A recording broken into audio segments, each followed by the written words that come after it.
Bonjour à toutes et tous. Alors, vos camarades sont en train d'arriver. On sait qu'on empiète un peu sur votre heure du déjeuner. Mais on s'est aussi aperçu que faire des conférences plutôt en début d'après-midi, c'est plus simple pour tout le monde qu'en fin de journée, parfois. Et donc voilà, on a dû faire un dur choix entre le déjeuner et la soirée. Juste avant de commencer, quelques mots de la direction de votre école sur cet événement. Pour venir ouvrir finalement cette deuxième édition de ce qu'on a appelé le Forum pour l'emploi et les stages engagés, qui est donc un moment important pour vous et qui fait partie de tous les éléments de professionnalisation qu'on essaye de vous proposer. Et je vais commencer bien sûr par remercier les gens qui sont très impliqués dans ce moment-là. Maria Toader qui est derrière, merci Maria, qui a vraiment beaucoup œuvré pour organiser la conférence qui va ouvrir cet après-midi du forum, mais aussi les ateliers et le job dating. Donc vous aurez aussi des acteurs qui vont venir, des professionnels, vous proposer des stages dans les domaines de l'engagement, dans les médias, dans la communication, etc. Donc merci Maria, merci aussi aux étudiants qui ont participé à l'organisation de cet après-midi et de ce forum, entre autres, mais pas seulement, mais aussi l'association Sales Green. En fait, nous, on peut rien faire sans vous. Et on fait pas ça pour vous, on fait ça avec vous. Donc c'est vraiment très important que vous soyez partie prenante. Et puis merci à l'ensemble des participants que vous allez croiser tout au long de la journée, dans les ateliers, pendant le job dating, qui se déplacent pour vous rencontrer, et bien évidemment nos deux conférenciers qui ouvrent cet après-midi, Fabrice Bonifay et Solène Klinch. Je ne vais pas les présenter parce que vos camarades vont le faire. Voilà. Donc voilà pour les remerciements. Un petit mot de contextualisation. Pourquoi ce forum? En fait, le CELSA, depuis 3-4 ans, mais comme plein d'acteurs de l'enseignement supérieur, c'est même maintenant une obligation légale, on a construit tout un parcours d'enseignement de cours pour vous former aux enjeux de la transition socio-écologique. Vous avez un cours en L3, vous avez des cours en M1. Ces cours, ils sont hyper importants. Vous étudiez les questions de limites planétaires, d'anthropocène, etc. Mais ce qui nous semble aussi très important, c'est que vous rencontriez des acteurs engagés là-dedans. Alors bien sûr, parce qu'il y a une force les Américains disent de rôle modèle, il y a quelque chose d'inspirant à rencontrer des gens, ça donne des idées. Mais rencontrer des gens, c'est aussi vous montrer la palette des métiers pour être engagé sur ces questions-là. Il n'y a pas une manière de porter ces enjeux-là, il y a plein de manières, et là vous allez rencontrer des gens à des postes différents, qui ont des trajectoires différentes, et ça va être super intéressant pour vous. Donc déjà, vous montrez la palette, vous montrez des actions concrètes, parce que dans les cours, on vous parle parfois de grands concepts, etc. Mais en fait, la transition socio-écologique, c'est aujourd'hui, c'est maintenant, et c'est avec des actions très concrètes, et plein de gens sont hyper engagés, font plein de choses, malgré la période un peu compliquée dans laquelle on est en ce moment, où on sent que ça rétropédale un peu, qu'il y a d'autres enjeux qui passent au premier plan, etc., etc. Et puis, ces rencontres, c'est important aussi, parce que ça va vous permettre, vous, de vous projeter dans ces métiers et de construire votre insertion non seulement en professionnel, mais aussi dans le monde plus largement, et d'être dans une posture d'action par rapport au monde. Et pour nous, la professionnalisation, c'est pas seulement que vous trouviez un emploi, c'est aussi trouver un emploi qui a du sens. Et ça, c'est super important, parce que travailler sans sens, c'est pas très sympa en fait. Et donc là, ce qu'on vous propose aussi, c'est de réfléchir. Aujourd'hui, vous avez envie de postuler dans des postes, c'est quoi mes valeurs, vers quoi j'ai envie d'aller, comment je vais me construire une carrière et une carrière d'emploi qui a du sens. Donc voilà, alors là, les premières rencontres, on y est. Vous avez deux intervenants, une intervenante passionnant, et je laisse vos camarades, du coup, commencer cette conférence. Merci à toutes et tous d'être là.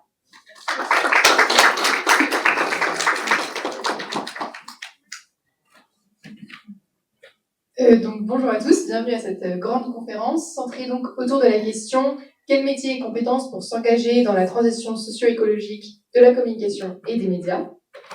Donc, pour répondre à cette question, nous avons donc, la grande joie d'accueillir deux intervenants.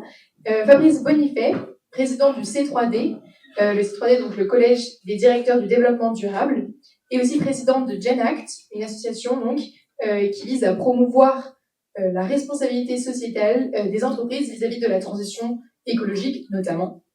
Et nous avons également la chance de recevoir donc Solène Klinch, chef de projet communication au sein de l'association Ferme d'Avenir. Donc, Donna et moi, nous allons procéder en plusieurs temps. Tout d'abord, nous allons donc avoir un échange avec Fabrice Bonifay autour de votre parcours donc, et également autour des compétences de demain et des métiers à impact sur lesquels vous allez pouvoir nous éclairer et nous donner peut-être des clés pour pouvoir nous y engager plus tard. Et ensuite, nous aurons donc une discussion avec vous, Solène Klinch, autour donc de Ferme d'Avenir, de votre engagement et de vos actions concrètes pour la transition écologique. Merci Alix. Bonjour tout le monde, je suis Donant. Merci Fabrice, merci Soleil. Alors pour commencer, comme l'a annoncé Alix tout à l'heure, je vais commencer d'abord par donner la parole à Soleil pour se présenter. Se présenter et ensuite on va démarrer avec Fabrice. Je ne sais pas si vous... Ok. Merci, ça marche.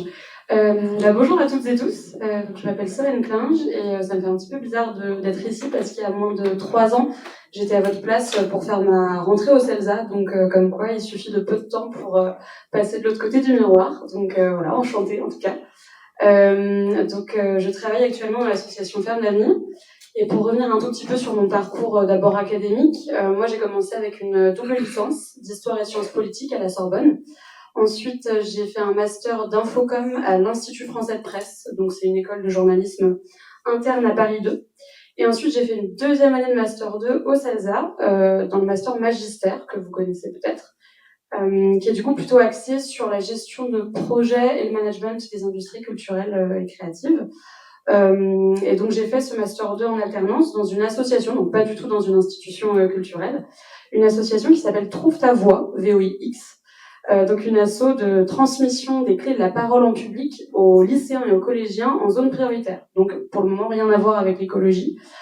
J'ai fait donc 7 années d'alternance chez Trouve ta voix, qui était super enrichissante, et à la fin de cette année je me suis dit oui, mais est-ce qu'il faudrait pas connecter les enjeux sociaux aux enjeux environnementaux? Donc ça manquait vraiment à ma pratique et donc j'ai pris un premier poste en CDI dans les écoles de la transition écologique qui du coup essaient de former les jeunes un peu exclus de la société d'une manière ou d'une autre parce qu'ils sont déscolarisés, parce qu'ils sortent du système carcéral ou autre. En fait, on essaie de les former via les métiers pratiques de la transition écologique. Donc c'était un premier pas dans ce secteur-là. Suite à quoi j'ai intégré Ferme d'Avenir et c'est plutôt de Ferme d'Avenir dont je vous parlerai aujourd'hui. Voilà. Merci beaucoup Solène. Ravi de vous revoir ici. Bonjour Fabrice. Bonjour. Alors, on y est.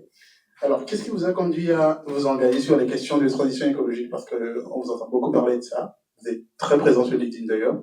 Et en fait, on est curieux aujourd'hui de savoir est-ce qu'il y a eu un moment déclencheur ou une prise de conscience? Comment ça s'est passé? Qui êtes-vous? Et comment en êtes-vous arrivé là? L'écologie, dans les entreprises, on y vient par opportunité, on y reste par conviction. Donc, moi, j'ai une longue carrière dans l'industrie. J'ai été 37 ans dans un grand groupe industriel diversifié que vous connaissez tous, qui s'appelle Bouygues. J'ai terminé pendant les 18 dernières années à la direction générale en tant que directeur RSE et QSE du groupe pour l'ensemble des 6 métiers. Donc, j'ai quitté Bouygues au mois de mai dernier pour m'occuper à temps plein de 2 associations, donc dans lesquelles j'étais déjà avant, mais maintenant j'ai le temps de m'en occuper un peu mieux. Le C3D, le collège des directeurs de Bollard, qui regroupe 420 responsables RSE des plus grandes entreprises françaises. Et l'objectif de cette association, c'est de travailler sur l'évolution du métier de responsable RSE dans les grandes organisations, parce qu'il y a plein de choses qui se passent en ce moment, la régulation, mais aussi la transformation des modèles d'affaires, on va peut-être en parler un peu, pour concilier l'impératif écologique avec la nécessité économique. Et puis une jeune association qu'on a créée donc il y a 6 mois lors de Change Now au Grand Palais, qui s'appelle GenAct, qui accompagne les salariés de toutes les entreprises du monde entier, parce qu'on a maintenant 4 antennes GenAct à l'étranger, pour les faire monter en compétence sur les sujets des modèles d'affaires à visée régénérative. Parce qu'en fait, aujourd'hui, il y a une compétition entre 2 types de modèles. Le modèle que tout le monde connaît, le modèle linéaire, extractiviste. Donc, j'extrais les matières premières, je fabrique des produits. Les entreprises ensuite cherchent à vendre ces produits à les clients. Et ensuite, le but, c'est que ces clients les achètent, bien sûr, le plus cher possible, avec de l'argent qu'ils n'ont pas toujours. D'ailleurs, ils en empruntent un peu pour en avoir. Et puis tout ça, ça finit en déchets. Tout ça, c'est pour impressionner d'autres gens qui s'en foutent. Enfin, ça, c'est le modèle classique que vous connaissez par cœur, mais qui n'est pas sustainable, qui n'est pas durable, dans la mesure où, en fait, ça reboucle pas, donc les matières premières finissent par être dispersées dans la nature. et on est obligé en permanence d'aller chercher des matières premières vierges, et donc c'est ça qui crée l'épuisement en fait du système Terre. Donc nous, ce qu'on propose avec la GenAct, c'est de dire on va complètement renverser le modèle, on va proposer un modèle alternatif permacirculaire, donc la pérennité programmée, on va faire durer les choses, les produits, les infrastructures le plus longtemps possible pour moins taper sur la ressource primaire et faire en sorte que l'économie de demain soit basée plus sur l'usage plutôt que sur la possession de tout et n'importe quoi. Donc pour arriver à ce changement de paradigme majeur dans la façon de mettre en place l'économie de demain, l'économie durable, ça nécessite vraiment déjà un changement dans les têtes, donc c'est culturel, et puis aussi dans les techniques. Donc GenAct, ça sert à ça. Donc on se forme d'abord, on a énormément de contenu sur GenAct, vous pouvez vous-même devenir des GenActeurs. Il y a de plus en plus d'écoles d'ailleurs qui inscrivent leurs salariés, leurs étudiants sur la plateforme GenAct. Parce qu'il y a un petit fees à payer, bien sûr, pour accéder à cette plateforme. Il faut bien l'entretenir. Et une fois que ces gens-là ont accès à la plateforme, ils se forment et ensuite mettent en place des projets. Parce que dans le GenAct, il y a deux choses. Il y a une partie pédagogie avec 200 contenus. Et puis ensuite, il y a des GenAct Cloud qui sont des incubateurs de projets régénératifs. On en a déjà une cinquantaine en cours. Et c'est la mise en place de ces projets qui permettent d'attester la robustesse de ce type d'approche par rapport à l'approche linéaire. Alors, pour répondre à votre question, je n'ai pas oublié la question, moi je suis ingénieur de formation. Pendant toute la première partie de ma carrière, l'écologie, on s'en foutait complètement, chez Bouygues comme ailleurs d'ailleurs. Et c'est à partir de 2006, bon, vous étiez pas nés pour la plupart, où il y a eu, ou pas loin, il y a eu un documentaire que vous avez certainement pas entendu parler, qui a fait beaucoup de bruit à l'époque, d'un vice-président américain qui avait tenté de se présenter à l'élection américaine et qui avait été battu par George Bush Jr. Est-ce que vous avez entendu parler d'Al Gore? Ça vous dit quelque chose, Al Gore? Voilà. Al Gore, en 2006, il a donc sorti un documentaire qui s'appelle Une vérité qui dérange. Et avec mon patron de l'époque, Olivier Bouygues, on avait été voir ce documentaire dans une salle privée à Paris, et on était ressorti bouleversé de ça, parce qu'en fait, il nous annonçait en fait un peu l'apocalypse du changement climatique. Alors, on avait bien conscience quand même que d'émettre des gaz à effet de serre, c'était pas bon pour l'environnement, mais on savait pas à quel point c'était grave et à quel point il nous restait peu de temps pour agir. Alors le documentaire a été le révélateur de ça. Et dès le lendemain, donc dans mon entreprise de l'époque, on a décidé de créer une direction de la RSE, on appelait ça le développement durable à l'époque, pour essayer d'adresser ces sujets. Et c'est comme ça que tout a commencé en fait. Ça a commencé chez Bouygues, mais ça a commencé aussi ailleurs, parce que ça a été aussi le moment, en 2007, quand Sarkozy a été élu. Sarkozy, et comme les autres candidats à l'élection présidentielle de 2007, il y avait un type qui s'appelait Nicolas Hulot à l'époque. On n'a peut-être pas entendu parler de ce gars-là, parce qu'en fait, il s'est fait connaître pour d'autres choses moins reluisantes après, mais bon, peu importe. Mais à l'époque, il était très populaire. Et Nicolas Hulot avait menacé de se présenter à l'élection si les candidats ne signaient pas un document qui s'appelait le pacte écologique, qui les engageait, une fois élus, quel que soit le candidat qui allait être élu, à mettre en place une concertation multi-parties prenantes pour enfin qu'on adresse le sujet de l'écologie dans l'économie. Et donc Sarkozy a été élu, donc il avait signé le pacte avant, parce qu'il n'avait pas, personne n'avait envie que Hulot se présente, parce que Hulot n'avait pas assez de popularité pour être élu, mais il avait assez de popularité pour choisir celui qui allait être élu. Donc il avait quand même une force de dissuasion. Donc il a tenu parole, là, Sarkozy, à l'insu de son plein gré, parce qu'il n'en avait rien à foutre de l'écologie, mais il a tenu parole quand même, et il a organisé le Grenelle de l'environnement. Et le Grenelle de l'environnement, c'était vraiment le vrai déclencheur dans les entreprises des approches que l'on connaît aujourd'hui, basées sur la conformité. Donc le Grenelle de l'environnement, ça aboutit à un texte, l'article 225 de Grenelle 2, qui a commencé à obliger les entreprises à être redevables de leurs externalités négatives dans la façon de les mesurer, donc combien de gaz à effet de serre les entreprises émettaient. Alors ça, c'est pour la partie environnement. Il y avait une quinzaine d'indicateurs particuliers sur les rejets dans l'eau, dans l'air, dans le sol, les matières premières, les matières premières utilisées, le retour à l'extraction. Et puis bien sûr, il y a aussi une composante sociale importante sur l'égalité, sur les handicaps, etc. Et ça a été ces textes-là ont préfiguré en fait ce qui est devenu maintenant la durabilité dans les entreprises, avec un corpus de règles à la fois en hard law et en soft law. Donc la hard law aujourd'hui, c'est la CSRD, la CS3D, la taxonomie, même si c'est remis à mal en ce moment par le projet Omnibus, mais ça, dans les grandes entreprises, ça va demeurer.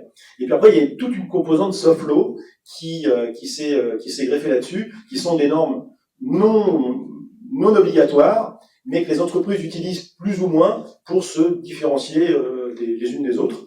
Et donc il y en a énormément de régulations dans ce domaine-là, et on a besoin d'avoir des professionnels pour s'occuper de ça.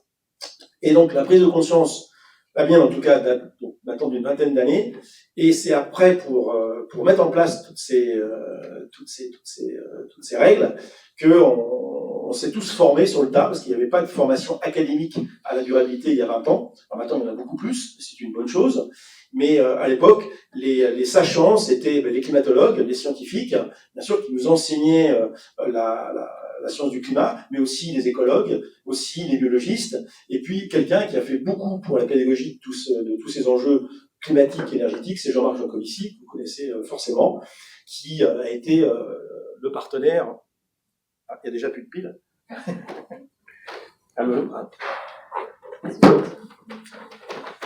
Qui a été le partenaire privilégié des organisations pour mettre en place des approches de durabilité en soutenabilité forte, c'est-à-dire en essayant de bien faire la différence entre la substitution et les approches correspondant à la matérialité des enjeux des entreprises. Ce qui est très important que vous compreniez, c'est que chaque entreprise a des impacts, toutes les entreprises ont des impacts, positifs et négatifs, mais ce qui est important, c'est qu'elles aient conscience de leurs impacts, donc elles puissent les matérialiser, les documenter, les mesurer, pour ensuite mettre en place des trajectoires de diminution mesurables et opposables.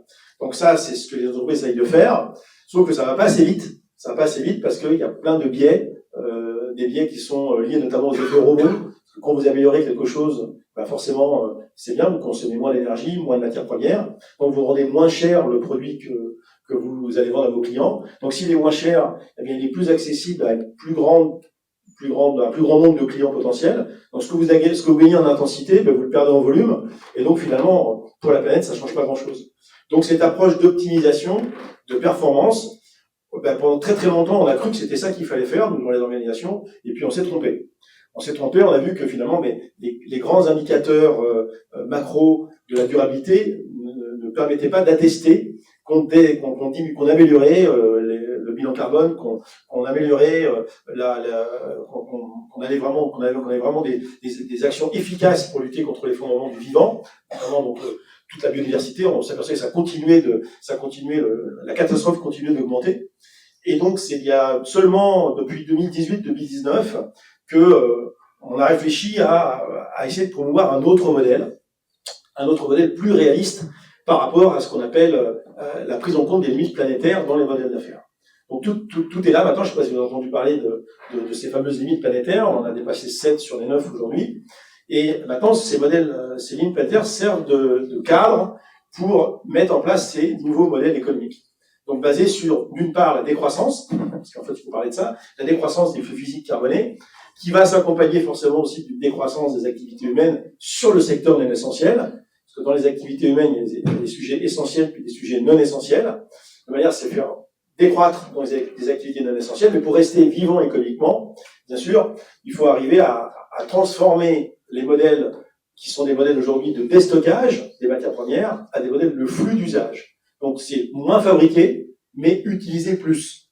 Donc moins fabriquer de produits, beaucoup moins, mais les utiliser beaucoup plus longtemps, et avec ce qu'on appelle une chronotopie d'usage, diversifiée en fonction des différents types d'utilisateurs. Donc ça a un nom qui n'est pas enseigné dans les écoles aujourd'hui, ça s'appelle l'économie de la fonctionnalité et de la coopération.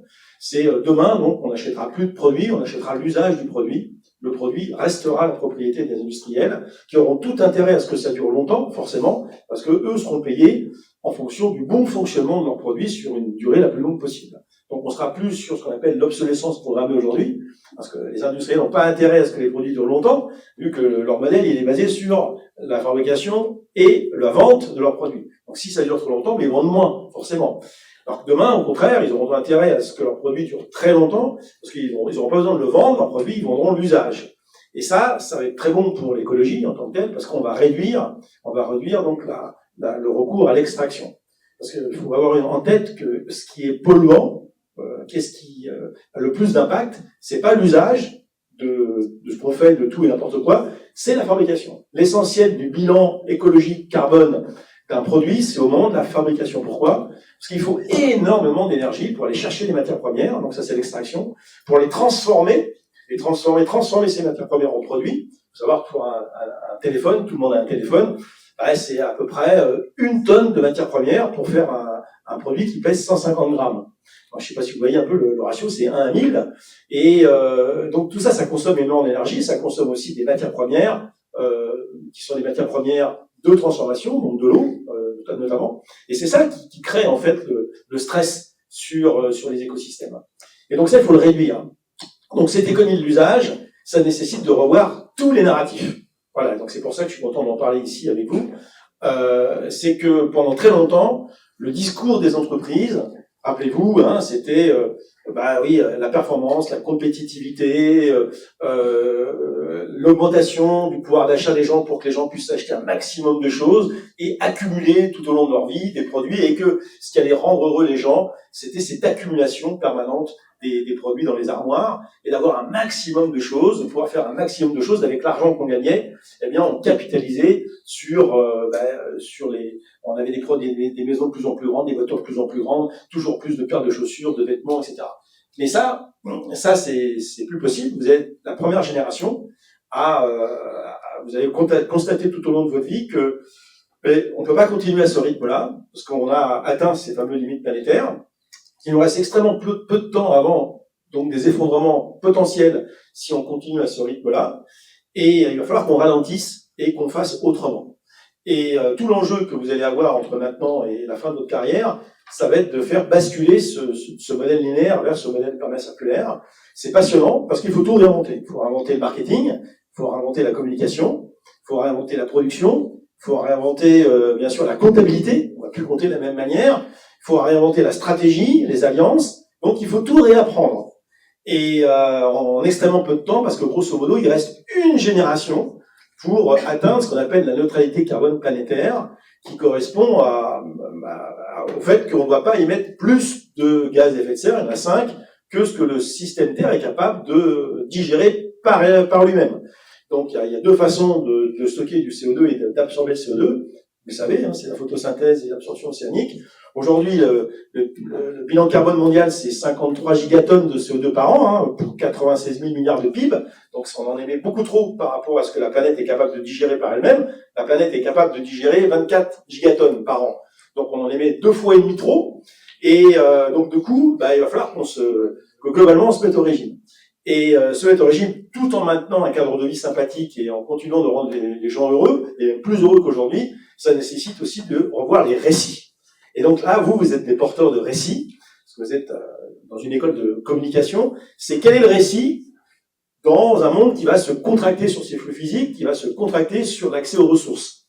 Et ça, c'est compliqué, parce que pendant des années, je vous l'ai dit, le récit, c'était travailler plus pour gagner plus, vous vous rappelez, vous allez accumuler. Et donc ça, ce récit, le récit des publicitaires, le récit des entreprises, c'était, on le connaît bien. Et ça, il est obsolète, ce récit-là. Donc c'est quel nouveau récit pour faire en sorte que les gens puissent faire société, vivre ensemble, mais avec un modèle où on va consommer notablement moins et on va consommer différemment. Donc ça, il faut tout réinventer. Donc je ne sais pas si vous avez des cours dans ce domaine-là, si vous commencez à travailler sur ces sujets, mais c'est passionnant, parce que il y a quand même des entreprises, même si la période Trump là est un peu compliquée pour les promoteurs de la durabilité, parce que il y a beaucoup de renoncements, il y a des problèmes qui sont mis en pause, et on sent quand même qu'il y a beaucoup de cynisme. Il y a beaucoup de gens aussi qui profitent de cette période-là pour continuer à essayer de faire vivre encore quelques semaines le modèle du monde d'avant, qui est le modèle écocide, qui est un modèle prédateur, qui est un modèle irresponsable. Malgré tout, moi, je pense que les choses vont changer, parce que, comme disait Al Gore lui-même, le management, c'est une énergie renouvelable, donc tout ça, ça va se renouveler. Al Gore, il va mourir, enfin, pas Al Gore, Trump, il va mourir un jour ou l'autre. Al Gore aussi, on remarque, et on a tout intérêt à préparer à cette après-période backlash que l'on vit aujourd'hui, pour se mettre dans la bonne position, nous, en Europe, et en France en particulier, sur le rebond qui, tôt ou tard, aura lieu. Alors, pourquoi nous, on a intérêt d'y aller? Je finirai là-dessus. c'est que la France ne dispose pas de ressources minérales. On a très peu de ressources minérales parce que c'est très compliqué d'ouvrir des mines aujourd'hui dans des pays comme les nôtres parce que c'est extrêmement polluant, il y a des problèmes de conflit d'usage et puis personne ne veut de mine à côté de chez soi. Et donc on dépend pour notre industrie de matières premières qui sont extraites ailleurs et qui nous coûtent très cher dans notre balance commerciale. Donc on a tout intérêt à faire en sorte d'en utiliser moins pour faire fonctionner notre machine économique, pour être moins dépendant des autres. Pareil pour les énergies, évidemment, parce qu'on vous dit que la France est un pays bas carbone pour l'électricité, mais on est très carboné pour tous les autres usages, vu que 70% de l'énergie finale consommée en France, ce sont des énergies carbonées. Il n'y a que la partie électricité qui est en grande partie décarbonée grâce au parc électronucléaire. Donc la France a tout intérêt à s'y mettre le plus vite possible, à cette nouvelle économie de la durabilité forte, parce que c'est un enjeu de souveraineté, c'est un enjeu d'indépendance, c'est un enjeu aussi de compétitivité, sachant que il y a beaucoup plus de pays dans le monde qui sont dans la même situation que la France que des pays qui sont pléthoriques au niveau de leurs matières premières. Et les pays qui ont beaucoup de matières premières, en fait, ils sont un peu feignants parce qu'en fait, ils savent qu'ils gagnent de l'argent rien qu'en vendant leurs matières premières. Mais ils n'ont pas préparé, ils sont pas en train de se préparer en fait à l'économie de demain parce qu'ils ont encore du stock. Mais tôt ou tard aussi, leur stock va diminuer parce que la planète est ronde et cette rente qu'ils ont aujourd'hui finira par disparaître, notamment l'énergie fossile, pétrole, qui bien avant la fin de ce siècle aura probablement non pas disparu parce qu'il en reste encore beaucoup, mais les coûts d'extraction seront tellement importants pour aller chercher ce qui reste, eh bien que ce sera pas rentable d'aller les chercher, donc il va bien falloir qu'on fasse 100. Donc c'est extraordinaire ce qui va se passer pour votre génération.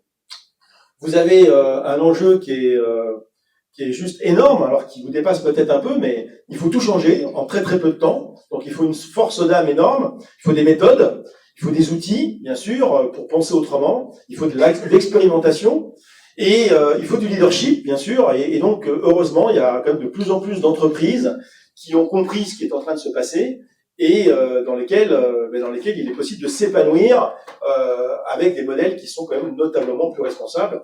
Ferme d'avenir est un exemple parmi d'autres. Merci beaucoup, M. Bonifay. Alors, j'ai un défi pour vous. Alors, j'ai 2 questions en ligne et vous aurez eu 60 secondes pour y répondre. On y va.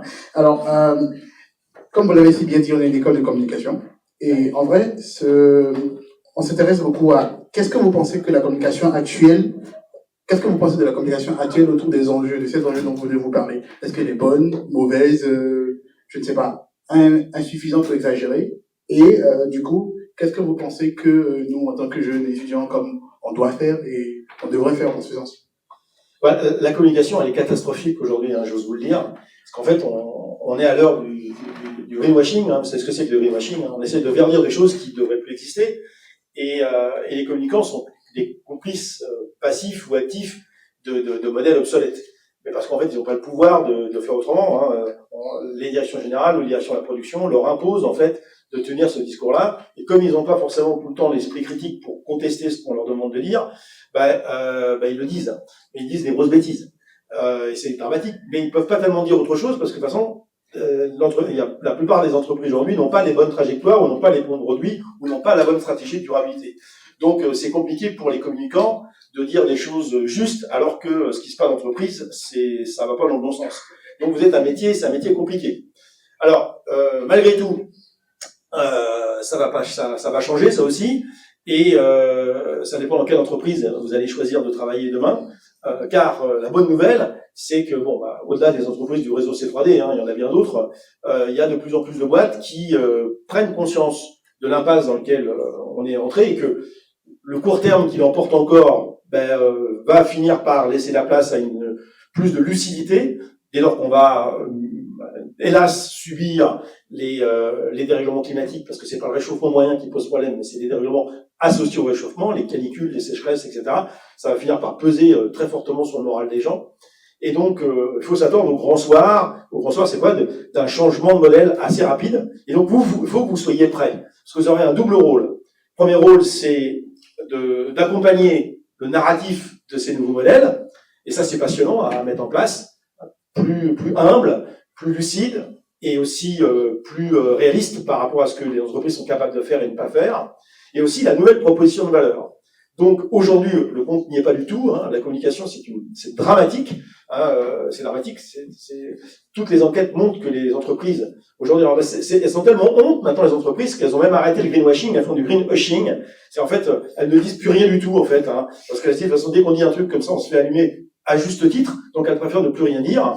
Mais c'est presque pire encore parce que évidemment, tôt ou tard, il y a suffisamment d'ONG aujourd'hui qui surveillent le fonctionnement des entreprises et qui finit par les démasquer.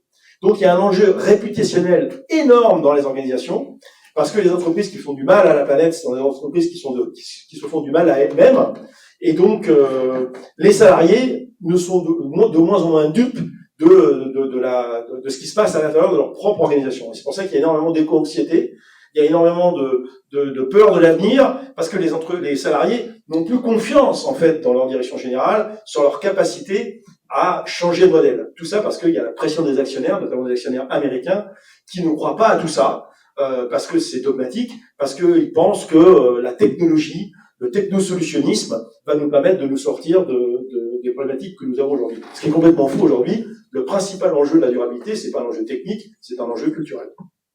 J'ai mis un peu plus d'une minute. Merci beaucoup. Donc, comme vous l'aviez introduit, nous allons maintenant en effet nous concentrer sur une action concrète, donc avec Ferme d'Avenir.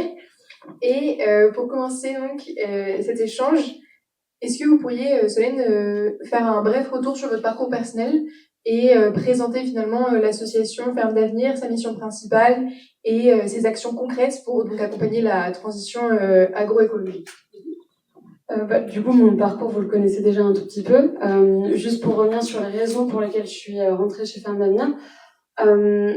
Fabrice, vous le disiez tout à l'heure, en fait, on entre dans l'écologie par opportunité. Il y avait un petit peu de ça. Pour être tout à fait franche avec vous, à ce moment-là, je cherchais du travail dans l'ESS et j'étais prête à ne pas forcément travailler dans une association écolo, tout simplement parce qu'il fallait d'abord que je trouve un travail, quoi qu'il en soit. Et donc, je suis tombée sur Ferme d'Avenir un petit peu par hasard. Je voulais travailler dans l'écologie a priori, mais je ne connaissais rien à l'agriculture. D'ailleurs, je ne sais pas si c'est le cas de certaines ou certains d'entre vous, moi, quand j'étais au CELSA, j'avais quasiment jamais mis les pieds sur une ferme. Je ne savais pas ce qu'était la réalité du métier d'agriculteur. Alors, j'imaginais que c'était un métier difficile. J'imaginais pas à quel point. Donc voilà, c'est simplement pour dire que je suis arrivée chez Ferme d'Avenir par hasard et j'y suis restée par conviction parce que c'est vraiment un secteur qui m'a vraiment séduite à plein d'égards. D'abord parce que c'est un secteur qui permet non pas seulement de compenser nos émissions, mais aussi de régénérer les écosystèmes. Donc ça, c'est une démarche que je trouve vraiment à l'opposé du greenwashing dont on parlait tout à l'heure. Donc voilà, ça c'était vraiment juste pour contextualiser un petit peu.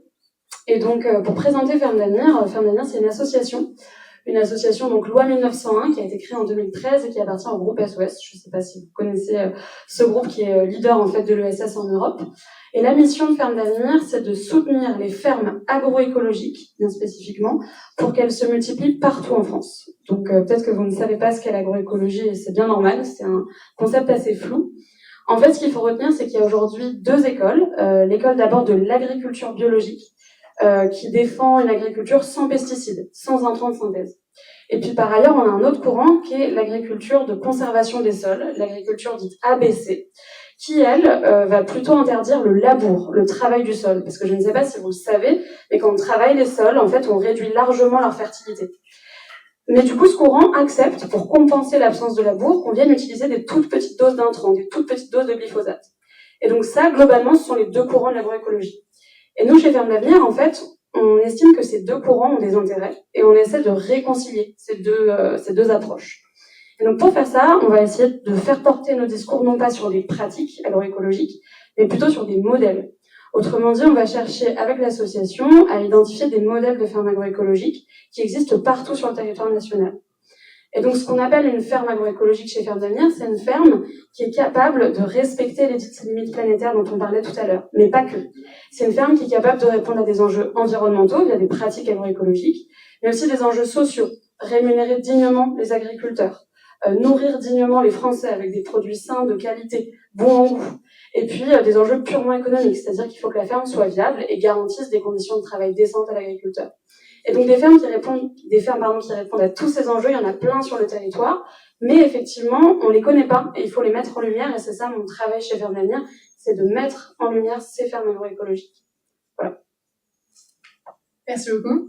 Est-ce que vous pourriez développer également la place qu'occupe la communication finalement dans vos actions et vos projets, et finalement s'il y a des difficultés de communiquer sur ces sujets sans tomber dans un discours un peu moralisateur, peut-être ambiant. Du coup, pour préciser, chez Ferme d'Avenir, pour mener à bien notre mission de soutien des fermes agroécologiques, en fait, on a développé 5 métiers, 5 champs d'action. On a d'abord un pôle de sensibilisation qui vise à documenter et mettre en lumière les fermes agroécologiques. Un pôle de formation pour transmettre les clés de l'agroécologie aux agriculteurs et aux futurs agriculteurs. Un pôle d'accompagnement technique et agronomique de ces agriculteurs. Un pôle de financement pour financer leurs projets. Et un pôle d'agroforesterie pour planter des arbres sur les fermes directement et aider les agriculteurs dans cette démarche. Pourquoi je vous dis ça ? Pour répondre à votre question. Parce qu'en fait, la communication chez Ferme d'Avenir, elle est vraiment transversale, c'est-à-dire qu'elle va permettre le déploiement et la mise en lumière de tous ces pôles-là et de tous leurs programmes.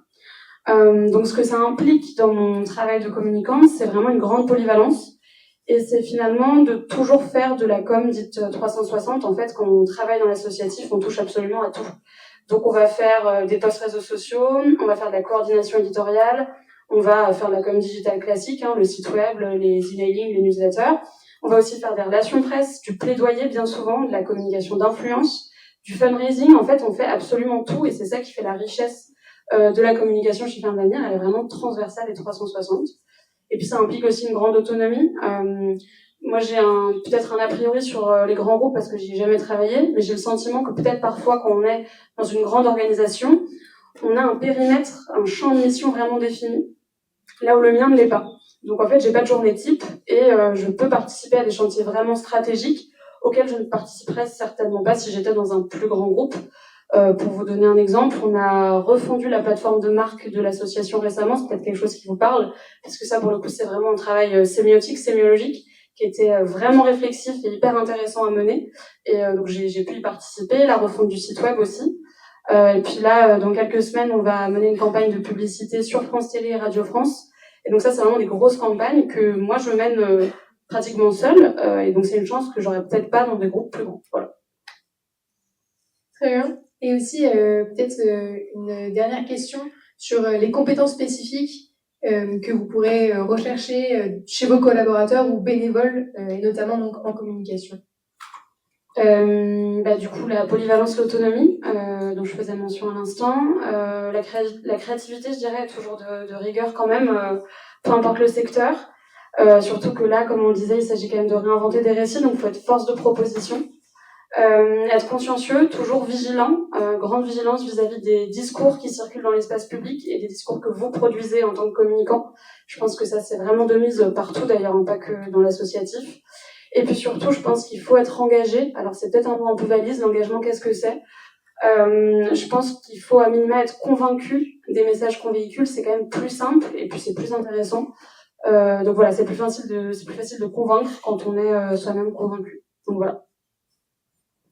Alors, une petite question additionnelle, spécialement pour vous. Est-ce que ça fait une différence fondamentale pour vous qui avez été au CELSA et qui avez fait le parcours et qui avez atterri dans ce milieu-là et qui avez été séduite? Est-ce que vous auriez, je sais pas, un mot à dire à ceux qui sont là actuellement? Est-ce que ça fait une vraie différence? Est-ce que vous auriez choisi d'y aller si vous n'étiez pas tombé par hasard? Je dirais que l'intérêt du CELSA, c'est que finalement vous êtes invité à vous questionner sur le pourquoi de vos actions, que ce soit en licence ou en master, vous utilisez les sciences de l'information et de la communication pour prendre du recul par rapport à des discours, pour les analyser sur le plan sémiologique, sémiotique et j'en passe. Et ça, je pense que c'est vraiment une plus-value, surtout à l'heure où l'espace public est saturé de messages parfois contradictoires, souvent même. À l'heure où les communicants sont invités à raccourcir leur message pour faire du buzz, pour vendre, pour attirer l'attention, je pense que cette vigilance-là, elle vous est inculquée au CELSA, elle est particulièrement utile quand on travaille pour des causes d'intérêt général. Et puis, à titre personnel, moi j'ai un peu deux missions à la communication chez Ferme d'Avenir, c'est de réinventer les récits sur l'écologie, qui peut être souvent perçue comme punitive, voire moralisatrice par certains décideurs, comme par une partie du grand public qui pourrait l'associer à une cause de privilégiés. Donc il y a cet enjeu de réécriture des récits auquel vous êtes formés au CELSA. Et puis en plus, il faut chez Femmes d'Avenir revaloriser un métier qui a été stigmatisé, qui l'est encore sur le plan symbolique, social, économique, qui est le métier d'agriculteur. Et cette double mission de réécriture des récits et de déconstruction de certains mythes, on oppose souvent l'écologie à un principe de réalité, on pense souvent que l'agroécologie n'est pas viable, et c'est faux. Et je pense que ce bagage celsien que j'ai, il m'aide dans cette construction de nouveaux récits, dans cette déconstruction de mythes. D'ailleurs, je m'étais promis de prononcer le mot mythe ici, puisque vous avez toutes et tous lu Roland Barthes, donc je pense que ça sert en tout cas pour la suite. Voilà. Ok, super. J'ai une dernière question adressée à tous les deux. Je vais peut-être entendre Fabrice sur cette question d'abord. Elle est plutôt simple. En fait, quand vous observez les dynamiques actuelles, quelles conclusions en tirez-vous pour l'avenir? Êtes-vous optimiste ou pessimiste? Les dynamiques géopolitiques, voilà, bon, c'est une catastrophe. On vit une époque de merde quand même, hein. Donc, faut reconnaître que pour vous, c'est pas compliqué. Enfin, c'est compliqué. Vous avez déjà vécu le Covid. Et puis là, d'un point de vue géopolitique, c'est quand même, moi qui suis quand même beaucoup plus vieux que vous, j'ai jamais connu ça. Instabilité mondiale avec des dirigeants qui sont complètement fous. En France, je vous fais pas de dessin, hein. C'est une catastrophe aussi. Donc, raison de plus de pas trop se disperser et d'essayer de résister passivement là où vous êtes. Et la meilleure façon de résister, c'est d'agir, parce que sinon on peut vite tomber dans l'éco-anxiété. Et il y a quand même beaucoup de jeunes qui sont dans ce cas-là, parce que il y a quand même pas que des jeunes qui font du TikTok ou du football, il y en a aussi qui écoutent un peu des informations, hein. Donc moi je suis extrêmement pessimiste dans la pensée et extrêmement optimiste dans l'action. C'est pas de moi, mais c'est en agissant qu'on évite de déprimer un peu. Et la bonne nouvelle, c'est que voilà, il y a des organisations associatives ou autres comme Faire Avenir, mais il y en a plein d'autres, hein, qui sont dans le vrai, parce que c'est eux qui ont raison, hein.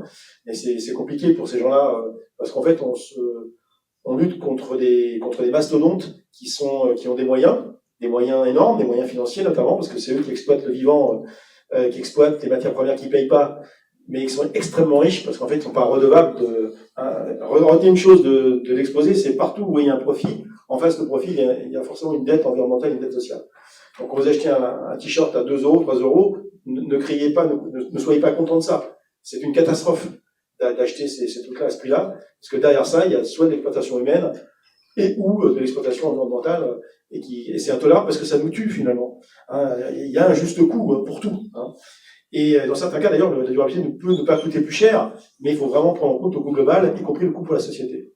Donc, la meilleure façon de ne pas tomber dans la morosité, c'est d'agir, c'est de s'engager. Moi, je vous encourage à vous engager dans l'associatif, dans des ONG, de devenir militant. Moi, j'ai été militant en entreprise pendant des années, mais comme j'étais sincère et loyal, j'y suis resté très très longtemps. Donc, c'est possible d'y rester, même quand on est militant, et de savoir ne pas rester seul. Donc, il y a tout un tas d'associations aujourd'hui qui sont sympas et qui permettent en fait à d'autres gens qui n'ont pas compris de changer leur regard sur ces choses-là. L'écologie, c'est pas punitif, c'est pas la restriction, c'est pas le retour au Moyen Âge, c'est pas ça du tout. C'est au contraire plus de coopération, c'est plus de solidarité. C'est ça qui rend heureux en fait. Et j'ai un truc à vous dire quand même pour finir, c'est que lorsqu'il y a eu une étude qui a été faite par des infirmières australiennes il y a quelques années, qui avaient demandé à des malades en fin de vie, des malades de maladies chroniques, mais pas forcément des très très vieux, hein, des gens qui se tapent des maladies chroniques entre 35 et 50 ans, et qui décèdent de ces maladies. Mais avant de décéder, souvent, quand vous êtes en phase terminale d'un cancer, par exemple, vous êtes dans des soins palliatifs, et pour vous accompagner dans la mort. Et ces infirmières ont posé pendant des années la même question à ces gens-là, en disant, mais si vous deviez refaire votre vie, rembobiner votre vie, qu'est-ce que vous feriez différemment? Et tous ces gens-là ont dit la même chose. On dit, bah, si je pouvais rembobiner ma vie, je passerais plus de temps avec les gens que j'aime, j'apprendrais un instrument de musique, j'essaierais de plus me connecter avec, je ferais du sport, de connecter à la nature, de me connecter avec ma famille. Il n'y en a pas un qui dit, si je pouvais rembobiner ma vie, je vendrais plus de casseroles, je ferais plus de tableurs Excel et je ferais plus de PowerPoint. Personne ne dit ça, hein. Donc, ce qui rend heureux, c'est l'immatériel. C'est les contacts humains. C'est de faire un métier qui a du sens pour soi, mais du sens pour les autres. Il n'y a pas de gens heureux lorsqu'on fabrique des choses dont on sait que ça va être mauvais pour les autres. Donc là, vous avez une chance formidable chez vous, là, c'est que vous êtes au début d'un parcours. Donc vous allez finir celui-là, votre parcours d'étudiant, ça va bientôt se terminer, vous allez commencer un long parcours professionnel. Eh bien, bien sûr, ça va être compliqué au début parce que on est dans les injonctions contradictoires. Les boîtes, aujourd'hui, c'est la machine à laver. Hein. Ils veulent de la durabilité, mais ils veulent continuer de gagner autant d'argent qu'avant. Non, on va gagner moins d'argent. Et vous allez gagner moins d'argent que vos parents. Mais c'est pas forcément, vous n'allez pas forcément être plus malheureux. Parce que vous allez avoir un autre environnement de vie et d'autres façons de vivre, de faire société avec moins de moyens matériels, c'est sûr, mais certainement avec plus de solidarité et donc plus de bonheur. Donc oui, à titre personnel, engagez-vous, essayez d'être sincère, essayez d'être exemplaire. Donc oui, moins de viande, oui, beaucoup moins d'avions, beaucoup moins d'avions, oui, beaucoup moins de produits électroniques, beaucoup moins de fringues dégueulasses. Ça, c'est à titre personnel. À titre professionnel, eh bien, essayez d'être sincère dans votre engagement. Formez-vous. Genact existe, hein, allez-y. Essayez de rejoindre des associations qui ont du sens, des entreprises qui sont vraiment sincères, c'est facile à détecter. Et là, vous allez vous éclater. Et donc, voilà ce que je voulais vous dire. Merci beaucoup, Fabrice. Solène, en rembobine. Ouais, donc est-ce que je suis optimiste pour l'avenir Oui, quand même. Pour vous répondre très concrètement, en 2025, le PLF, donc le plan loi finance, a amputé l'ESS, donc l'économie sociale et solidaire, d'une grande partie de ses ressources, près de 25% je crois. Et ça s'est vraiment ressenti dans l'associatif. C'est de plus en plus difficile d'obtenir des subventions publiques. Donc ça peut être vraiment décourageant, je vous le cache pas.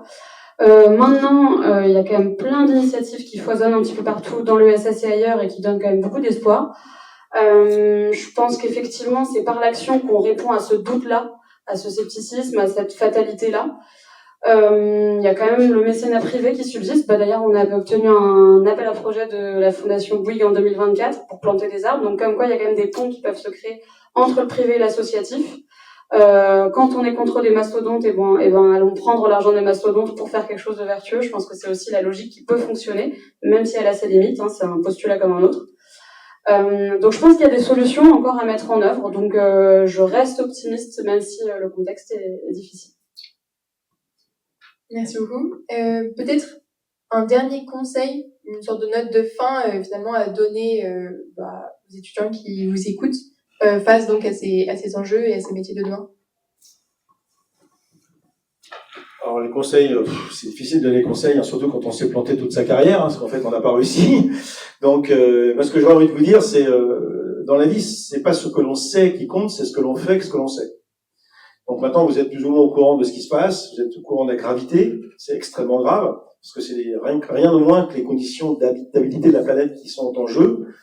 Et donc un réchauffement moyen à 3,2 degrés à la fin du siècle, vous y serez encore, ça va être juste invivable. Il faut savoir qu'à Paris, ça fera à peu près des vagues de chaleur l'été de 30 à 50 jours à plus de 50 degrés. Ça va pas être super fun. Hein. Donc ça sera même invivable. Donc si vous voulez pas connaître ça, il va falloir s'y mettre tout de suite. Hein. Donc just do it, faites-le. C'est une course contre la montre. Et ne laissez rien passer des cyniques et des sceptiques. Il faut les combattre, c'est un rapport de force, mais maintenant que vous êtes au courant, vous n'avez plus d'excuses. Moi je donnerais un conseil vraiment très concret, mais c'est vrai que quand on entre sur le marché du travail, pour moi c'était encore très récemment, on peut se sentir contraint par la réalité économique et on pourrait choisir pas forcément un grand groupe, tous les grands groupes sont pas mauvais, mais je veux dire on pourrait souhaiter intégrer une entreprise qui n'est pas forcément vertueuse.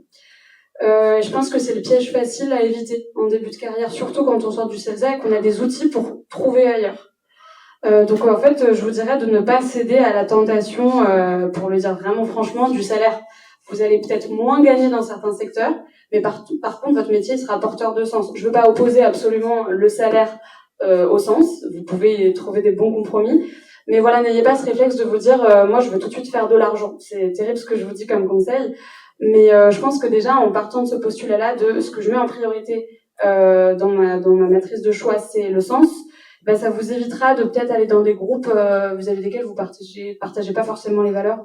Donc ce serait c'est un conseil très pratique, mais qui va peut-être orienter vos premiers pas sur le marché du travail. Voilà. Merci beaucoup de votre temps et d'être venu et de nous avoir parlé. Je pense que vous applaudissez.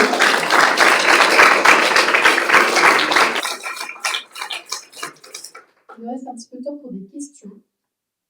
Est-ce qu'il y en a?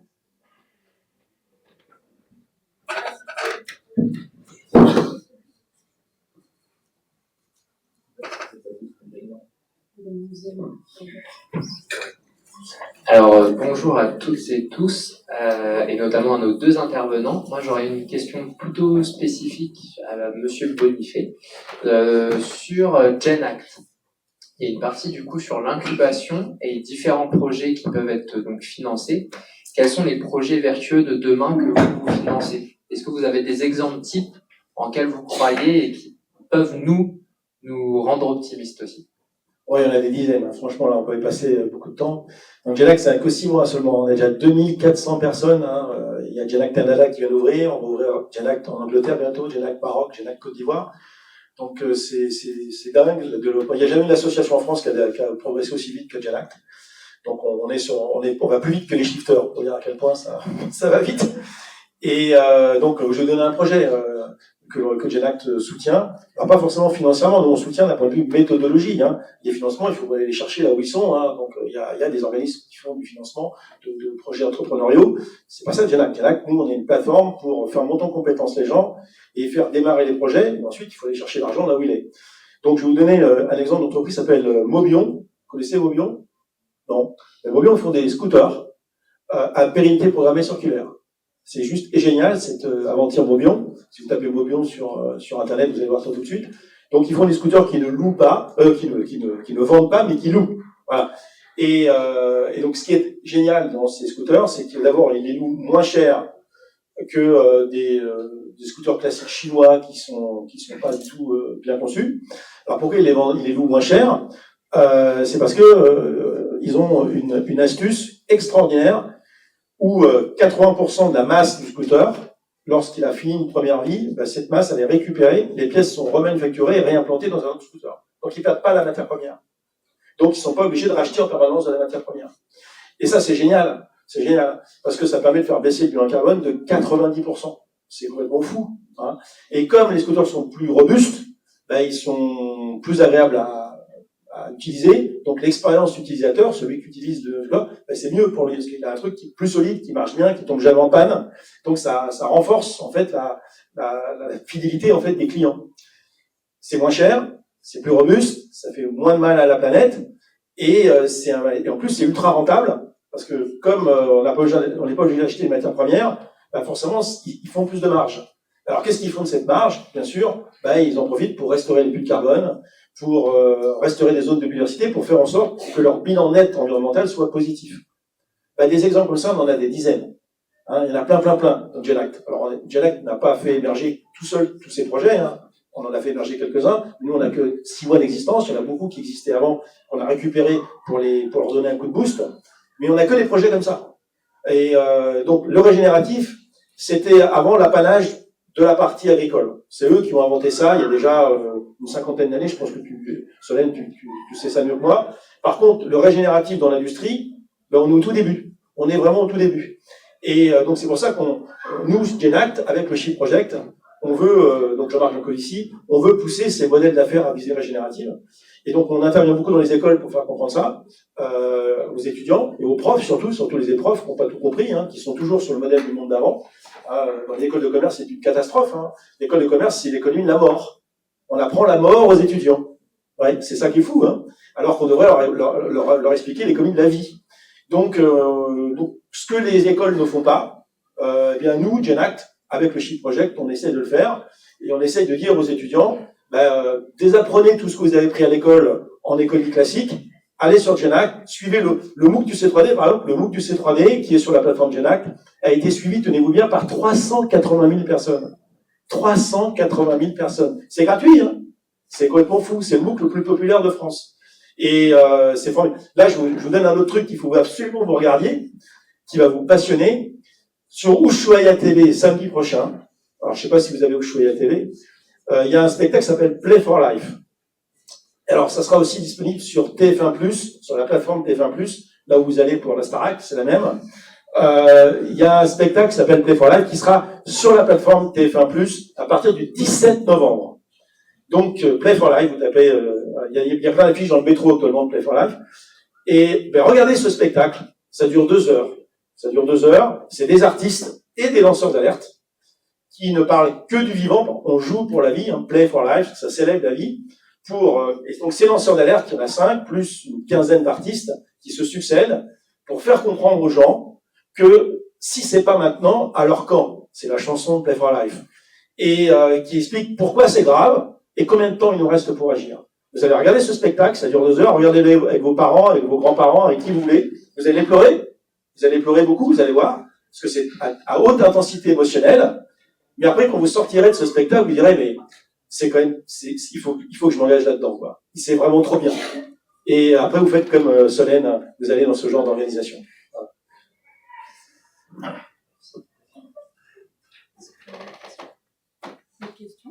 Il y a d'autres questions? Non? Ok. J'ai pas d'autres questions. Merci beaucoup. On va remercier nos... Merci.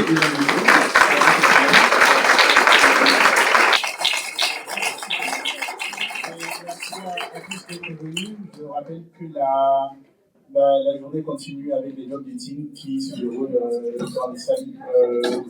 Merci.